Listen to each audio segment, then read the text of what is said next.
Okay, so I'm going to go ahead and give up on that idea of going on that other trail. I'll go back on the one I know here.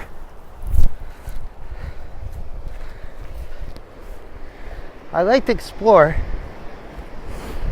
but sometimes these trails are so old you can't even find them. Is the problem. And then I do have this Osmo on my phone in my hand here. I don't exactly want to trip and fall and break this stuff. So I would imagine you can probably hear the waves pretty good.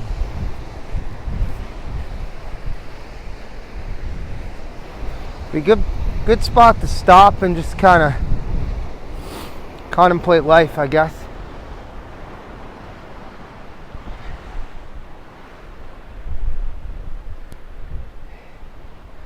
Not sure if you can tell, but that's a pretty steep drop down, of course.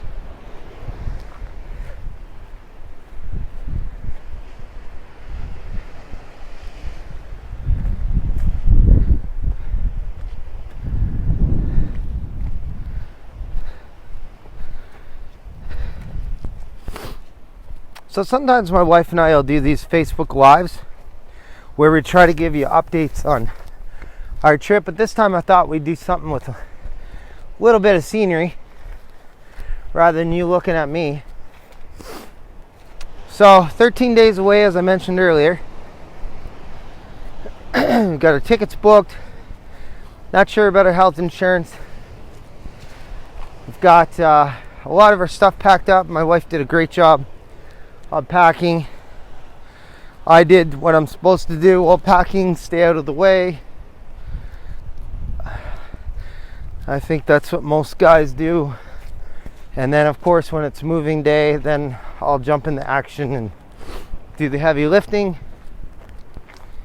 So, do we know where we're putting our stuff? No, we don't. We have no plan for that yet. As you can see, I try not to get too bent out of shape one way or the other about stuff. I'm not one of those people that believes everything will just magically work out. I don't believe that. But there's also not really any reason to stress about things either.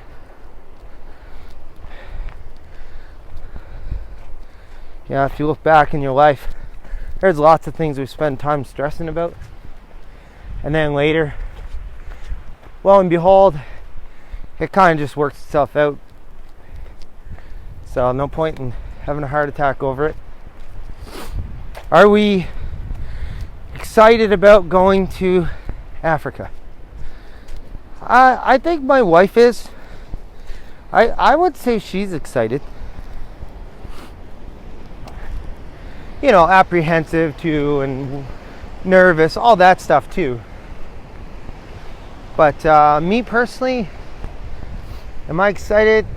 No, not really. Not really. I'm sure once I'm there, it'll be a little bit different. But right now, there's just so many loose ends, so many questions, so many what ifs.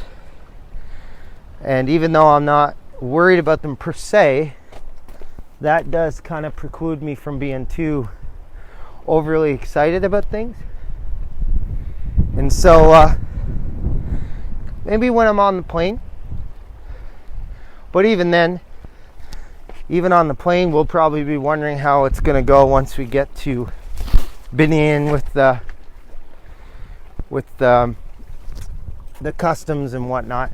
I would say once we're in the plane, I'll definitely relax a little bit about things here, about my responsibilities here and all that good stuff, and I'm doing my best to take care of them now and have as much stuff tied up as I can. But on the plane, I'll at least sort of relax about that kind of stuff. But then, like I said, there's the customs and whatnot. I'd say once our friends pick us up at the airport and we start driving away, or we clear customs, whichever I think then we'll start to kind of relax a little bit and just, come to grips with our new life for the next 7 months kind of thing. It's going to be tough leaving our family behind. As of right now, I got some daughters on their own, and of course every dad wants to be close by his daughters, so he can be the knight in shining armor. But then there's time for people to grow up, I guess, anyways, and make their own path. So we'll see how that goes. My parents, I'm obviously going to miss them. Very close to my parents. I make no bones about that. I'm not ashamed of that either. It's never a bad thing to be close to your parents, I don't think. And so I'm going to miss them for sure.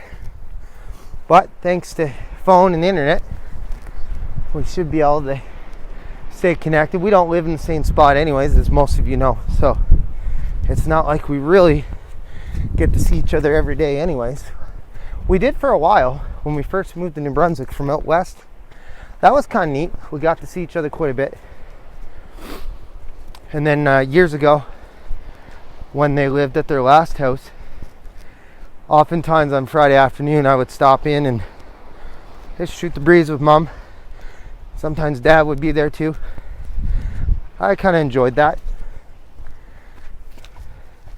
The kids are, I'd say they're kind of off for an adventure. They seem to be thinking, it'll be kind of neat. My oldest son, I think it maybe depends, really. He's older. He's maybe apprehensive a bit. He is up for adventure, so I think maybe he changes back and forth a little bit. Well, it's a big move, no question about it. Those of you that don't know us, we've moved many times in our life due to different things. But we've went from New Brunswick to Alberta, and Alberta back to New Brunswick. And that's a bigger move than most people do. Just that itself. Like 52 hours of driving in a U-Haul each way, not with a bunch of kids and dirty diapers and people having to use the bathroom when there's no bathrooms. None of that's super fun, but this is a whole different story. As best I could, I measured it out, and obviously I didn't have a ruler that goes across the ocean, but looks like it's about 4,900 miles away, of which a bunch of that is ocean. A lot of it, most of it. And so that's quite a hike right there. It's going to take about roughly 24 hours of flying to get there. We're leaving from St. John, New Brunswick, fly into Montreal, Quebec, and then from there we're flying to Brussels, Belgium. Most people would have thought France. It was going to be France, but then the airlines all kind of switched the prices and whatnot, so we ended up going with Brussels. And then from there down to Abidjan, Ivory Coast, which I always kind of wanted to go there, so we'll be there for an hour or so, sitting on the plane waiting for something else to happen, and then after that on to Cotonou, Benin. So about 24 hours, including the time spent in the airports and whatnot. Now, if you fly from Montreal, it can be as short as 17 hours. I think I saw one flight. Of course, you're going to pay for that, but I think we kind of found the sweet spot of not too ridiculous of a time spent in the airport, and yet not too expensive either. So anyone that's looking to do a big trip and you're booking flights and you're talking multiple thousands of dollars, I would definitely encourage you to book them before the 50-day mark when you're going to leave. It seems like when it hit that 50-day mark, the prices shot up. I could be wrong, but it sure seemed like that. So what I would do if I was you, 75, 80 days out, start looking and get an idea of what the cheapest price is going to be. And then when you find it and you've watched it for a while and you've watched the prices go up and down, and they will, but there's sort of a floor. You can sort of tell where the floor is, barring some great deal at the last minute. You may as well just go ahead and pull the trigger, because what will happen is the flight times will start getting worse and worse. Like, the price might stay the same, but you'll notice that now you've got to take a flight with like a 10-hour layover, or you got to take a flight super early in the morning or late at night. Maybe you don't want either of those kind of things. So your choices of flights go down, even though the price might stay the same for a bit. And then eventually even sort of the crummy flights with all the layovers and stuff, even they go up. And I kind of probably cost myself, I'd say, about $300 or $400 just because of that. Oh, stepped in another wet spot.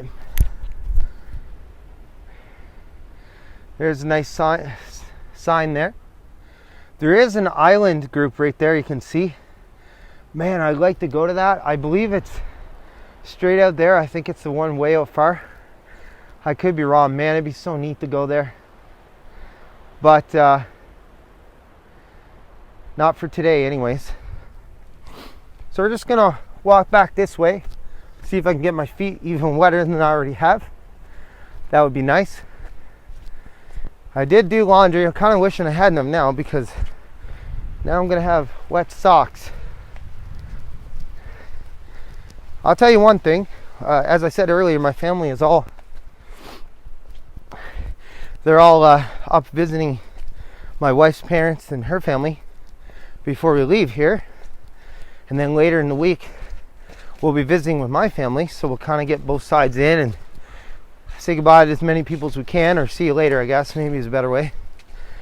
But I will tell you, I definitely enjoy doing dishes for one person.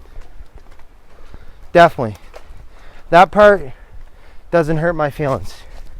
It's kind of nice only doing like 7-8 dishes instead of the 50 or 70 that you do when you got little kids around. And so somehow I'll get over that. Oh boy, it's gonna be hard though. I don't know if we're gonna make this one. Oh, well, we kind of did. All right, so now we're back on the main P-point path. You might recognize this from some of our other videos. Kyler and I did one here about a month ago or so. This is usually the way my wife and I will walk, just on this main one here, especially after it rained. You're just kind of asking for wet feet. Here it's fine, but in those ones I did through the woods there, not so fine. Oh, looks like it's low tide again. What do you know? What do you know? Oh, there's some people there. Looks like they were walking on the beach. There was a car parked there earlier when I first came in, so that's probably them. I'll just walk down to the beach here, give you a quick view, and then I'll probably end this video. I'll hook up my charger on my phone from the gimbal, and then I'll do another separate video. So if you're kind of enjoying things on this one, jump over to the other one. Oh wow, they're being brave. Looks like they're going to the other side. Now I did do one of the other side. If you look it up in my videos, you'll see it. In fact, if I can nail this spot when I do editing later, I'll put the video on the upper, I think it's the upper right corner. I'll put the video up there of us going over, just so you can sort of see. I would guess you're hearing a ton of wind noise right now. It's pretty strong. If you are, I'm sorry, just turn your volume down. There's really no way to fix it. It's super windy. Okay, so we'll end it right here and I'll start another one.